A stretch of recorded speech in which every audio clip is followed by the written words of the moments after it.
Bonjour, alors aujourd'hui nous allons comprendre le principe d'inertie. Le principe d'inertie qui est en fait la première loi de Newton.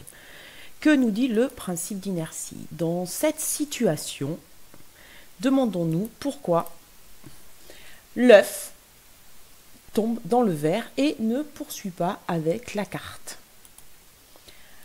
Si je fais un bilan des forces sur l'œuf, donc le système l'œuf, le bilan des forces, il est soumis à son poids, P, et il est soumis à l'action de la carte sur l'œuf, donc de même longueur, vecteur de même longueur, puisque l'œuf est immobile, le poids et la force de la carte sur l'œuf se compensent.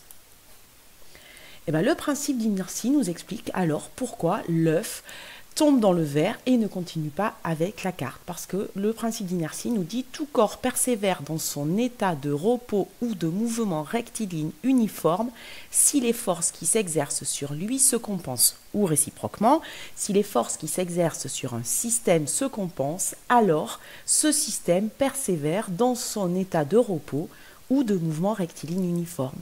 Donc là, les forces qui s'exercent sur notre œuf se compensent. Il est au repos, il essaie de rester au repos. Situation numéro 2. Regardons ce qui se passe. Pourquoi Homer est propulsé vers l'avant de la voiture lorsqu'il freine? Donc, système Homer, mouvement avant le choc, la voiture a un mouvement rectiligne uniforme.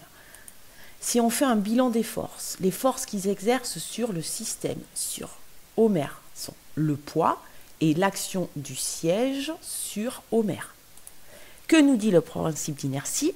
Les forces qui agissent sur Homer, le système, se compensent puisqu'il a un mouvement rectiligne uniforme. Donc, Homer persévère dans son mouvement rectiligne uniforme. Une petite méthode, donc, chemin bleu, celui-ci.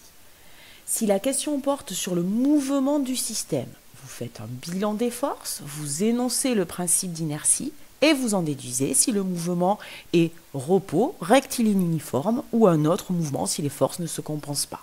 Si au contraire, la question pose sur les forces qui s'exercent sur le système, vous commencez par déterminer le mouvement du système, est-ce qu'il est immobile, est-ce qu'il a un mouvement rectiligne uniforme ou un autre mouvement, vous énoncez le principe d'inertie et vous en déduisez si le bilan des forces, c'est-à-dire est-ce que les forces se compensent, leurs sommes sont égales à un vecteur nul, ou non, elles ne se compensent pas.